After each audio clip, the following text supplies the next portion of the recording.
आज का दिन काफी अहम, क्योंकि अब से कुछ देर बाद जम्मू के सिविल सेक्रेटरीट में काबीना का इजलास होने जा रहा है। उमर अब्दुल्ला वज़ीर आला जम्मू कश्मीर यूनियन टेरिटरी, जिनकी सदारत में ये इजलास मुनक्किद होगा और 10:30 बजे के इजलास में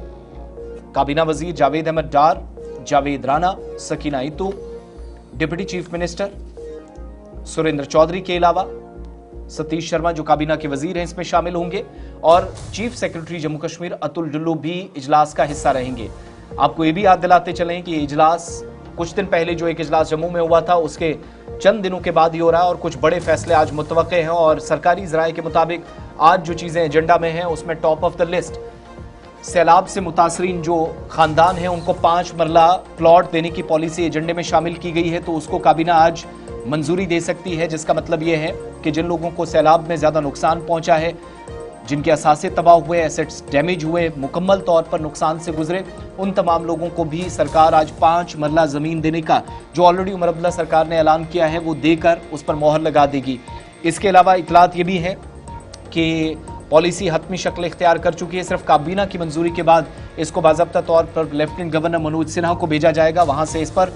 हतमी मोहर लगेगी। रवां साल अगस्त में शदीद मानसून बारिशों और फिर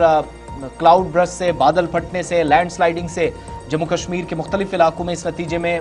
नुकसान पहुंचा था। मकानात, फसलों को, अवामी इंफ्रास्ट्रक्चर को, सरकार की प्रॉपर्टीज़ बुरी तरह नुकसान से गुजरी और पहले वज़ीर आला ऐलान कर चुके हैं कि जिन खानदानों को मकानात अब नाकाबिल रिहाइश हो गए हैं या रहने के काबिल नहीं है तो उन्हें बाज़ाबादकारी के लिए 5 मरले ज़मीन फराहम की जाएगी, जो पॉलिसी आज सरफ़हरिस्त है। इसके अलावा काबीना के एजेंडे में एक और अहम नुकता है, जम्मू सेंट्रल कोऑपरेटिव बैंक और अनंतनाग सेंट्रल कोऑपरेटिव बैंक की बहाली के लिए 118 करोड़ रुपए की माली इमदाद की तजवीज़ है, जिसका मकसद है कोऑपरेटिव जो बैंकारी निज़ाम है उसको मजबूत बनाया जाए, सोसाइटीज़ को दोबारा से डेवलप किया जाए। इस पर तवज्जो सरकार दे रही है, तो मुमकिन है कि आज उस फाइल को भी क्लियर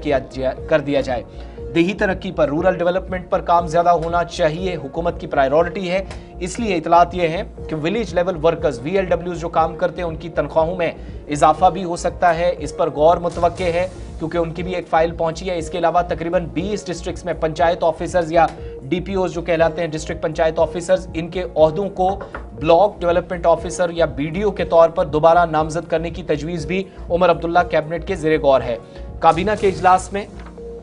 इतलात ये भी हैं कि माली मामलात पर भी बात की जाएगी और बजट से मुतल्लिक अमूर पर भी तबादला ख्याल है और